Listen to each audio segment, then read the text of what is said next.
masih malam ke-6 sudah lemas semua. Memang cuaca di luar saat ini Bapak Ibu panasnya luar binasa. Sampai 35 derajat. Saya pun tahu karena nengok di handphonenya. Tak pernah nengok di TV. Di handphone itu saya lihat 35 derajat. Saya di rumah hidup kipas angin, buka pintu segala macam dibuka, panas juga. Tapi mudah-mudahan kita yang selalu istiqomah dan orang-orang yang bertakwa mampu melaksanakan segala perintah Allah, terutama di bulan suci Ramadan ini. Assalamualaikum warahmatullahi wabarakatuh. Alhamdulillahi rabbil alamin. Wassalatu wassalamu ala sayyidil mursalin Sayyidina Muhammad wa ala alihi wa sahbihi ajma'in.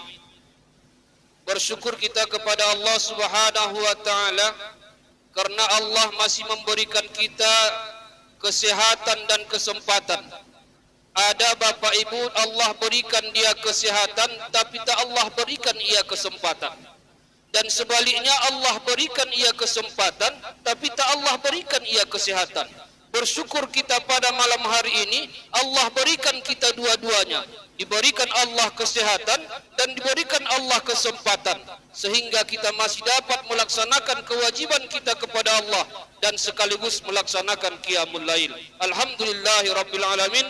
Mudah-mudahan Allah senantiasa berikan kita kesehatan dan kesempatan untuk melaksanakan perintah-perintahnya. Salawat dan salam tercurah ke baginda Rasulullah Muhammad sallallahu alaihi wasallam.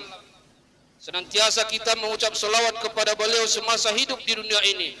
Karena di dalam hadis dikatakan, siapa yang membaca salawat kepada baginda Rasulullah minimal 10 kali dalam sehari, insyaallah nantinya ketika di akhirat bertemu di hadapan Allah, ketika meniti titian Shiratal Mustaqim, kita mampu melewatinya dan masuk kita ke dalam surga melalui pertolongan baginda Rasulullah Muhammad sallallahu alaihi wasallam.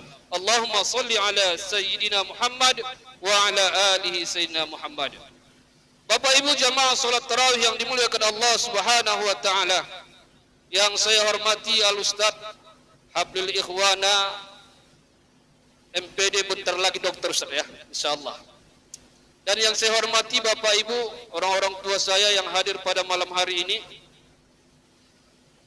Bapak Ibu jamaah salat tarawih yang dimuliakan Allah Subhanahu wa taala. Di dalam Al-Qur'an Allah mengatakan, ya ayyuhalladzina amanu kutiba alaikumus shiyam kama kutiba alal ladzina min qablikum la'allakum tattaqun. Hai orang-orang yang beriman, diwajibkan atas kamu berpuasa sebagaimana diwajibkan atas orang-orang sebelum kamu supaya kamu menjadi manusia yang bertakwa. Bapak Ibu jamaah salat tarawih yang dimuliakan Allah Subhanahu wa taala, malam ini saya pun bingung entah apa yang mau saya sampaikan. Karena mulai dari malam pertama sampai malam kelima melakukan siaran langsung, itu selalu saya tonton. Yang mau saya sampaikan sudah habis di beberapa ustaz-ustaz itu semua. Saya pun bingung berangkat dari rumah apa yang cocok ini kira-kira. Jadi mohon maaf Bapak Ibu kalau penyampaian saya nanti agak mengulang kaji sedikit. Karena kita hidup ini kalau tak diulang-ulang kaji ini banyak yang lupa.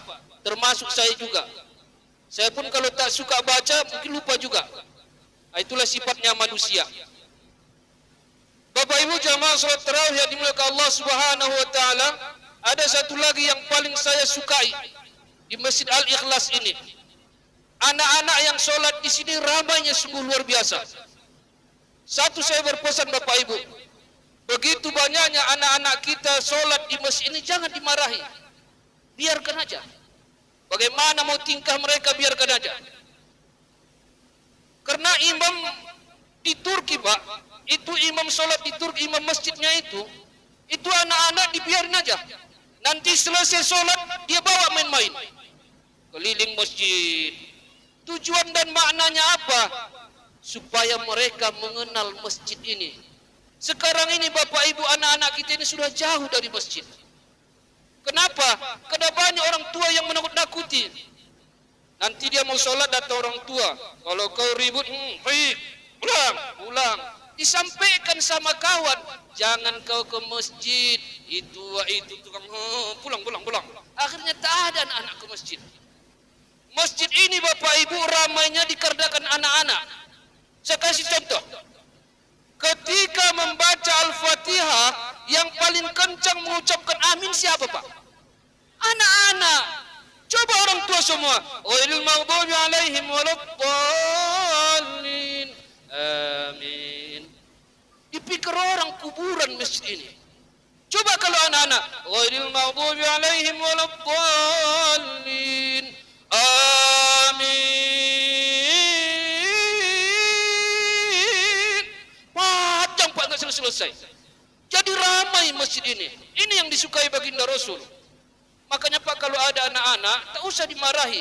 Cukup nasihati aja baik berangkat dari rumah, dan di masjid juga nasihati. Nak, kau jangan ribut ya. Orang bapak sana lagi khusyuk sholat. Nanti kalau sholat tenang aja nak ya. Kalau mau ribut di dalam, di luar nak, di luar. Jangan dimarahi, ditakut-takuti pula lagi. Bapak Ibu jamaah sholat tarawih yang dimuliakan Allah Subhanahu wa taala. Sebenarnya tadi ada yang mau saya tanya sama adik-adik saya, anak-anak ini. Cuman orang itu berkeliaran semua. Ada yang mau saya tanya tadi. Mau saya kasih hadiah malam ini, saya siapkan hadiah yang sudah ada rumah. Cuma tak ada yang saya tengok di dalam ini. Adik-adik, mana orangnya? Ini yang laki-laki. Ustaz mau nanya. Ini bulan Ramadan. Apa pengertian dari puasa? Ini yang laki-laki ini. Jangan pura-pura enggak tahu, pura-pura nengok kiri kanan padahal memang tak tahu. Ini yang laki-laki, apa pengertian puasa? Di sekolah mengaji MDA biasanya diajarkan itu. Ada yang tahu apa pengertian puasa? Anak-anak dibilang yang ada. Jawab enggak betul juga yang lama-lama. Puasa, dengar. Nanti kalau kau ditanya di luar kau tahu. Puasa yaitu menahan diri dari segala sesuatu yang membatalkan puasa, mulai terbit fajar hingga terbenam matahari. Coba ulang dulu. Bisa enggak? Innalillahi wa rajiun. Yang kedua, mana yang perempuan? Yang anak-adik perempuan mana? Nanti anak-anak masuk aja ke dalam. Kalau ada ibu-ibu gini-gini, masuk aja. Gak usah takut. Ramadan. Apa pengertian dari Ramadan? Kita selalu mengatakan Ramadan. Tapi kita sendiri tak tahu apa itu Ramadan. Ada yang tahu mana ada ini? Padahal saya melihat video itu ramai kali anak-anak situ. Ini kok ini pas giliran saya kok hilang lah semua. Lagi masalah naikin gampang itu. Saya bawa stempel hari ini, enggak bawa pulpen. Karena banyaknya saya lihat Bapak Ibu bawa stempel dari rumah. Jadi enggak capek tangan saya, karena 20 orang aja capek tanda tangan. Khusus saya bawa stempel Karena dibilang Ustaz Habib di video itu kepada Ustaz, enggak usah bawa pulpen lagi, bawa stempel aja supaya enggak capek. Bawa stempel saja. Supaya saya enggak capek. Karena saya bayangkan begitu banyak, ya Allah, saya guru yang paling malas nulis, disuruh menandatangani, ya tambah capek ya. Ramadan, maknanya artinya yaitu membakar. Siapa yang dibakar? Dosa yang kita telah perbuat mulai dari tahun yang lalu setelah Syawal sampai bertemu Ramadan ini. Membakar dosa. Jadi dosa-dosa Bapak Ibu, cuman dosa-dosa yang kecil-kecil lah, yang dosa syirik kepada Allah enggak tanggungan Ramadan. Itu antara Bapak sama Allah langsung. Dosa-dosa kecil dibakar. Jadi puasa menahan diri dari hal segala sesuatu yang membatalkan, mulai terbit fajar hingga terbenam matahari. Ramadan adalah membakar dosa yang telah kita perbuat. Bapak Ibu jamaah salat tarawih yang dimuliakan Allah Subhanahu wa taala. Malam ini bukan itu judul saya. Cuman saya sambil-sambilkan aja. Saya panjang lebar kayak gini ceramahnya karena saya rasa Masjid Al-Ikhlas ini bagaikan keluarga bagi saya. Apalagi Ustaz Hablil ini mulai kami kuliah dari awal 2006 sampai 2010 sampai sudah kami sama. Makanya mau marah Bapak, marah aja sama Ustaz Hablil. Apa panggil saya kan? Bapak Ibu jamaah salat tarawih yang dimuliakan Allah Subhanahu wa taala, judul ceramah saya malam ini yaitu ada 4 amalan yang dapat menumbuhkan keharmonisan di bulan suci Ramadan. Ada 4 amalan yang dapat menumbuhkan keharmonisan dalam kehidupan rumah tangga di bulan suci Ramadan. Yang pertama itu yaitu berpuasa Ramadan bersama. Maknanya apa? Bapak Ibu kalau di bulan Ramadan menyuruh anak puasa, tapi Bapak Ibu jangan tak puasa. Ini kebanyakan Bapak Ibu disuruhnya anaknya puasa, bangun. Kita kau puasa besok nak ya, anak puasa, mak puasa, ayahnya besok rokok. Bagaimana memuncul keharmonisan di dalam rumah tangga? Kita menyuruh anak sedangkan kita sendiri yang menyuruh tak melaksanakannya. Makanya untuk mendapatkan keharmonisan di dalam rumah tangga itu, ketika kita mengajak anak kita berpuasa, kita wajib juga ikut. Itu perintah Nabi. Kalau kau mengajak orang, terlebih dahulu kau dulu yang melaksanakan. Bukan kita suruh orang pula yang suruh laksanakan, itu salah. Jadi untuk menimbulkan keharmonisan di dalam rumah tangga di bulan suci Ramadan ini, kita ajak keluarga kita untuk melaksanakan kewajiban berpuasa di bulan Ramadan ini bersama keluarga. Itu akan terjalin keharmonisan di dalam rumah tangga. Yang kedua Bapak Ibu, kita mengajak keluarga sholat berjamaah. Kalaupun Bapak Ibu agak berat rasanya melangkah kaki kita ini ke Masjid Al-Ikhlas sholat berjamaah, silahkan sholat di rumah berjamaah. Yang penting berjamaah. Yang paling sakit tak berjamaah. Sana ayahnya sholat, sini maknya, anaknya di sini, adiknya di sana. Nah, siapa yang mau tengok? Tapi kalau kita sholat berjamaah mengajak keluarga di rumah, itu bagus. Kita membiasakan dengan keluarga. Kita ajak anak kita, ayo sholat maghrib, ambil wudhu, tinggalkan segala sesuatu yang tentang duniawi, handphone apa semua tinggalkan. Ayo sholat berjamaah. Bisa nggak kira-kira? Saya rasa anak sekarang lancip-lancipan pirnya Bu. Bukan macam kita orang bapak dulu. Bapak dulu begitu 5:30 belum lagi mau maghrib, masuk tutup semua pintu. Sekarang maghrib azan tahap pintu lebar-lebar terbuka. Kalau orang tua dulu tutup pintu nak, nanti masuk setan. Ya Pak ya. Saya masih sempat ingat di situ Pak. Kalau enggak masuk, rotan segini Pak. Tiap hari di pintu itu gini jadi pengawal. Asal terlambat pulang, mantap dapat hukuman. Mungkin kalau di ronsen ini Bapak Ibu di belakang sini cap rotan semua di sini. Cuman itulah didikan orang tua itu mengajak keluarga untuk mendapatkan keharmonisan di dalam keluarga. Seperti itu mendidiknya. Makanya Bapak Ibu untuk mendidik anak itu jangan takut-takut. Kalau kita ikuti ya zaman sekarang, hukum zaman sekarang, ham-ham sekarang, tambah hancur anak kita Pak. Saya dulu mah main hantem aja di sedangkan sekolah, nggak peduli saya anak orang. Cuman itulah hampir tiap hari dapat panggilan saya kepala sekolah. Asyik membukuli anak orang aja. Untung bersyukur saya tak dipolisikan itu aja. Kemana nggak dihukum? Malas, baca Quran tak mau, bacaan sholat nggak ada yang tahu, pelajaran agama.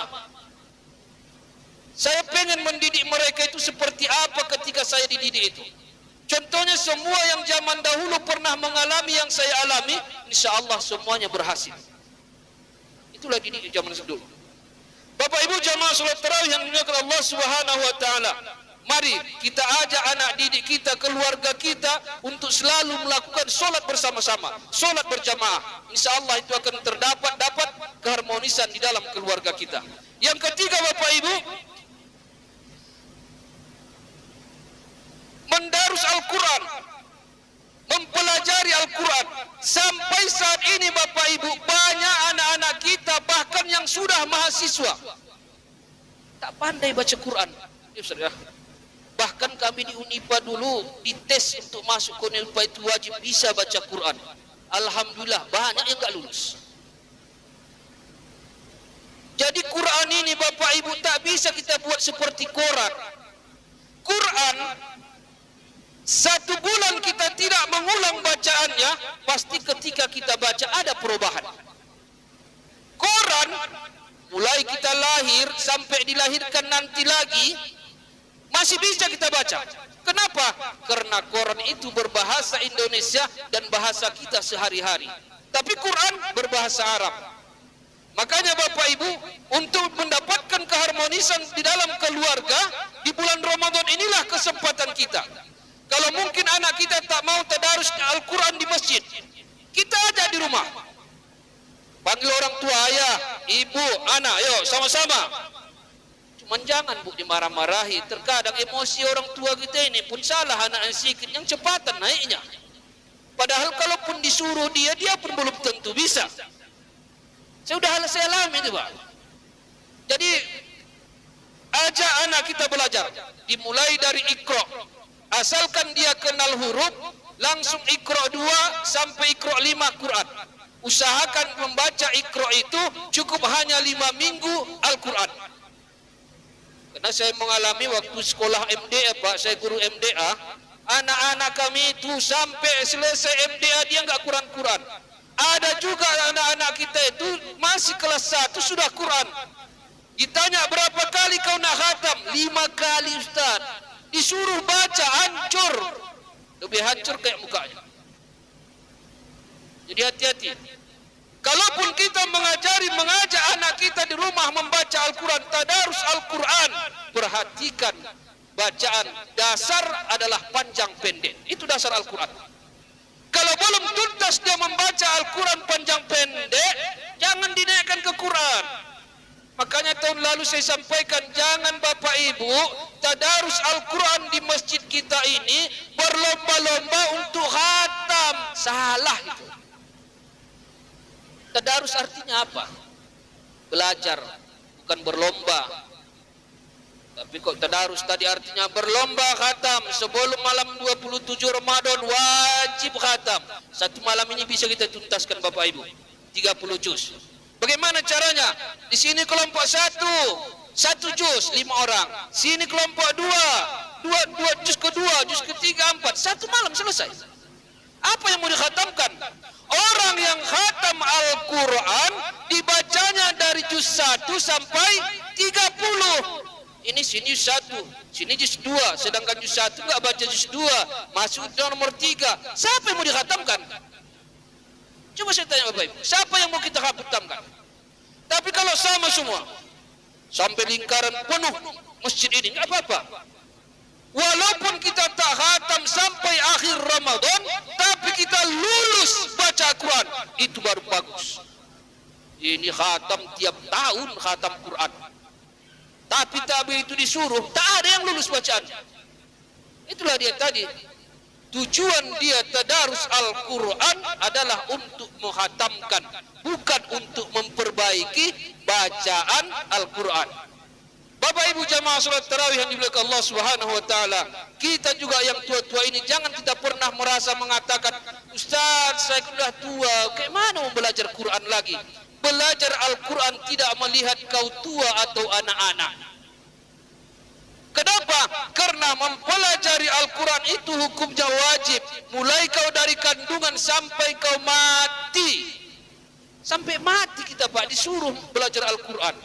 Cuman kalau udah dalam kubur Bu, tak lagi pula kita yang baca, orang yang bacakan. Kalau ibu yang baca bisa lari orang semua. Itulah kewajiban baca Quran. Jangan karena kita Bapak Ibu sudah tua jadi tak mau belajar. Kita suruh anak belajar, kita pun tak tahu baca. Cemana anak-anak sekarang Pak pintar? Apa jawabannya? Bagaimana aku mau belajar? Mama aja pun tak tahu bacanya. Jangankan baca, huruf pun tak tahu mama kata. Itu anak sekarang Pak. Saya sudah alami Pak, mengajar anak SMP itu. Satu saya ngomong orang itu 10. Jadi nggak bisa kita main-main sama anak-anak kita Pak.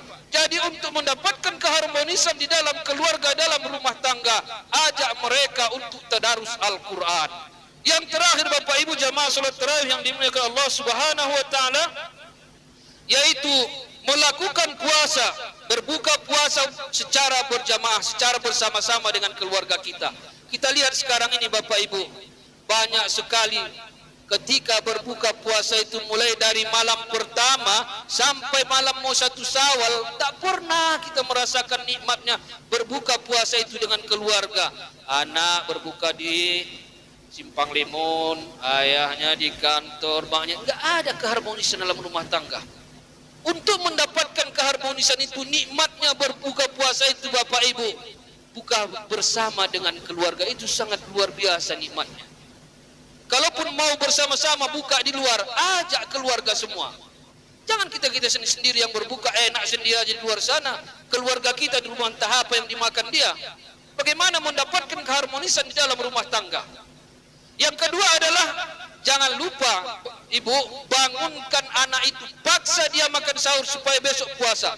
Kalau saya dulu Bu, umur masih TK mendapatkan SD, saya sudah full puasanya sampai detik ini. Bagaimana orang tua saya mengajarkannya? Dia bangunkan di waktu sahur. Begitu bangun ya duduk sambil tidur lagi Bu. Cuman itulah sabarnya orang tua itu. Diangkatnya kita ke tempat di kamar mandi, kita cuci muka, didudukkannya kita ke tempat makan. Dengan itulah orang tua mendidik anak itu untuk berpuasa. Jangan kita biarkan Bu, anak itu sampai sudah besar dewasa baru memulai puasa, mati. Karena saya dididik dari 1 SD untuk berpuasa, melatih diri dari kecil. Sedangkan kita disuruh latih dirimu dari buayan sampai ke liang lahat dari kecil Pak. Kita mendidik anak itu makan sahur dari kecil Pak. Membiasakan mereka bangun bersahur bersama dengan kita, berpuasa dengan kita bersama. Sampai dia nanti remaja dewasa, sampai berumah tangga, pasti dia terbiasa melakukan sahur bersama dan puasa Ramadan penuh 1 bulan. Kayak gitu Pak mendidiknya Pak. Jadi jangan biarkan anak kita itu, memang kalau kita tak ajak bapak ibu anak kita itu berpuasa, kita biarkan saja, lewatlah itu semua. Kami sekeluarga Bu mendidik itu mulai dari kelas TK masuk SD kelas 1. Dibangunkan, tak mau bangun, itulah orang tua itu kasih sayangnya itu. Diangkat kita ke kamar mandi. Kadang kita di kamar mandi sambil mau cuci muka pun tidur-tiduran gitu. Orang tua tetap sabar, diangkat kita ke meja makan supaya tetap sahur bersama, besok puasa bersama. Jadi untuk mendapatkan keharmonisan di dalam rumah tangga di bulan Ramadan, mari kita laksanakan 4 hal yang dapat membuat keharmonisan di dalam rumah tangga ini. Mudah-mudahan kita yang hadir pada malam ini, di kesempatan pada malam ini, menjadikan keluarga yang bahagia, keluarga yang diridhoi oleh Allah Subhanahu wa taala. Amin amin ya rabbal alamin. Mohon maaf apabila ada kesalahan yang saya sampaikan. Saya menyampaikan hanya melalui apa yang saya ketahui datangnya dari Allah, dan saya mohon ampun, mohon maaf kepada Bapak Ibu apabila ada kesalahan. Billahi taufiq wal hidayah. Assalamualaikum warahmatullahi wabarakatuh.